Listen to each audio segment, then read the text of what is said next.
What up, people? It's your boy Stealth Jet, and I'm back at it once again.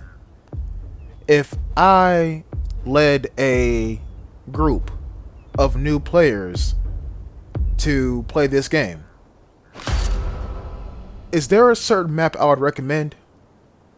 Yes, you're looking at it. Anakin, in my opinion, is the best starter map for a new player in this game. This map will teach you combat better than any other map, in my opinion. Don't believe me? Well, let's just take this example real quick. You see how I'm running up to this lighthouse and I pause? There's a guy right there.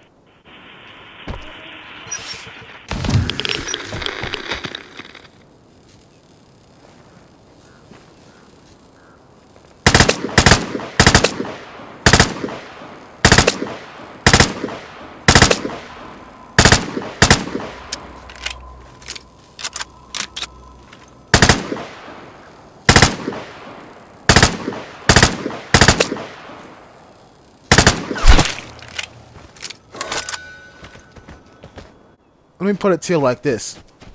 He was walking on the bright side of the moon and not the dark side of the moon. That's how I spotted him. This map right here will teach you pathways where you should not take and pathways where it's obvious you should not take. Prime example. Watch when I loot this guy, right? I'm going to loot him, check the map, and realize the detector is on the other side of this here island. As in, it's right in front of me, right? So watch what happens when I get finished looting this guy. And I don't know why he has 4 different weapons on him, but I'm going to take all 4 of them and leave my bugle behind. You see, I'm looking straight at that island. And I'm like, okay, that must mean if I don't see anybody, then either somebody's up there prone, or they're waiting for somebody else to use a detector. Because someone spawns on that island. Someone spawns on it. And you see, I keep looking at it. Right? I keep looking at it. Check the map, realize that, okay, I should get a move on because I'm on the edge of the map. I am. Grab these chemicals, you know what I'm saying? Chemicals are S tier. We all know that. Take a little chill pill in this house real quick. Play the game for what it is. A survival looter game, and now we keep it moving. Alright, seconds out, round 2, out in the open, and I don't get shot at for now. Okay, cool. Do some more looting. Now I'm gonna run across the center of the map. Essentially, whenever you do this little pathway right here, you're surrounded, and it's because of how the islands are around this area. You're going to be watched. You just don't know it yet until somebody starts shooting.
So there's going to be a video posted later on this year, 2023, where it's going to be on Bridges. And the video is literally entitled, "He Could Have Let Me Go." This guy right here, even though I shot at him first, he should have known to not get into a gunfight. He can't heal. So, if you get shot at once and you can't heal, in my opinion, you should either relocate and try to pull off a headshot, or just don't think about getting into combat whatsoever. Why? Because each bit of health you lose, you can't get back. You know what I'm saying? But I mean, SVU on my back now, so hooray. There's a guy, a time safe. Is he still there?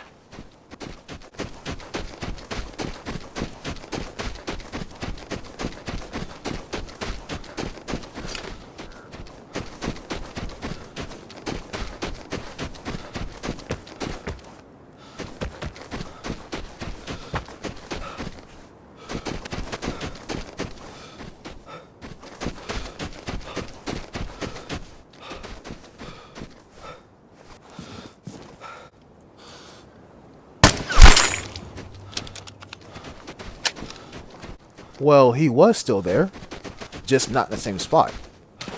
And that's cool and all, but here's the thing that you all need to realize as well.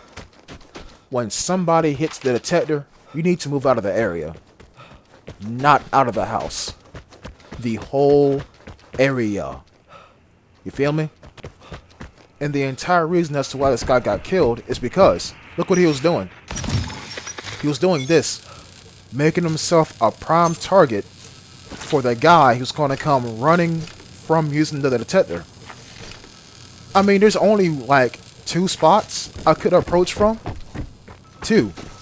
The very obvious path where I just took, or I could have went to the center island and then hit this island. There's only 2 possible areas that I can come from. And you, being right there in the time safe area, should be watching those two lines of approach, because I'm guaranteed to come from one of them. Okay, so now he's dead. His Mosin ammunition transferred into my backpack, which feeds my SVU ammunition. Wonderful. What's next? I was quiet right there for a little while because I want y'all to notice those gunshots. They were faint, but they're on the other side of the map. And they're in my left ear, which tells me they're either fighting at an exit or they're fighting a little bit further away from the exit. And also, peep, the phone stopped ringing. That's why I didn't answer the phone. Because I said to myself, if that phone is still ringing, then somebody's still alive. And when it's you versus them in a 1v1 scenario and you pick up the phone, the element of surprise is gone. They know where you are, and you know where they are. You can't sneak up on them. They're harder to kill. The plane is near. Get ready for the airdrop. And, as you can clearly see, I'm not alone. I am not alone at all. And what's crazy is you just see me come from the detector, and nothing happened to me. And I'm really glad I didn't hit that time safe. And yeah, Santa Claus is still here. It's December 31st at the time of this recording, and it's probably about December 28th at the time of this gameplay being recorded. So yeah, Santa Claus is still around. Now, what's the guy gonna do? You see, I'm watching where he's gonna come from. He only has 2 lines of exit from that area, and I'm watching both of them. And so I say to myself, there's no point in watching these 2 little lines of sight. Let me keep going, because that gunfight that we heard earlier, somebody's going to survive it. Unless they trade health and trade their lives for one another, somebody's going to survive it. And they're on that side of the map, right? What are they going to do? Well, they're going to go for an airdrop. It's close to them after all. But that's only if they feel lucky. You know what I'm saying? So, come in here. play the base game for the is real quick, you know, do a bit of looting. I see an alarm trap and I say, nope, and I keep it moving. But you see, I'm looking back there. I'm trying to decide, is he still here? Well, of course he is, but is he coming after the airdrop or not? Well, let's make it spicy real quick. Make Kobe rest in peace. Run in here, close the door, and I flash my consumable wheel and I realize I got a port. So I'm going to use it. And the guy is right there. So I was right. Of course I am. There's only 2 ways off that island, and I can see both of those ways. But I didn't want to stay there for so long though. That's the only reason why I left. So, with him being spotted on that island, I say to myself, what is he going to do? I mean, he's pretty much in the center of the map. He pretty much is. So what is he going to do with his position? Well, the time safe was already unlocked. It was unlocked at the start of the match by somebody who ran straight for it. But does he know that? Does he remember that? Well, apparently not.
I didn't want to talk throughout that entire engagement because I want y'all to realize that was a case of death by sight. Not by gunnery, but by sight. He was one of those players where he shot, or he's the kind of player where he shoots at other players just because he sees them. And he's not, he's not alone in that stereotype. There are multiple players who will shoot at you just because they see you. But me, on the other hand, I will shoot at you because I know I can land my shots on you. There's a difference in those two kinds of playstyles. some people have the, how can I put it, the rationale that throw enough bullets in their direction and eventually one of them's going to hit. Me, I'm going to wait until I know I can land my shots before I start firing. Now, is that the same way in shootout? Nah, if I see you, I'm shooting you because you're worth 100 points to me. But in encounters, if I can take you out quickly and cleanly, that means you don't have any chance to heal. And I can get everything in your bag. Everything. But hey, everybody has their own playstyles. The whole point of this video was to show you Anakin is the best map for combat. I hope you've enjoyed. Until next time, peace.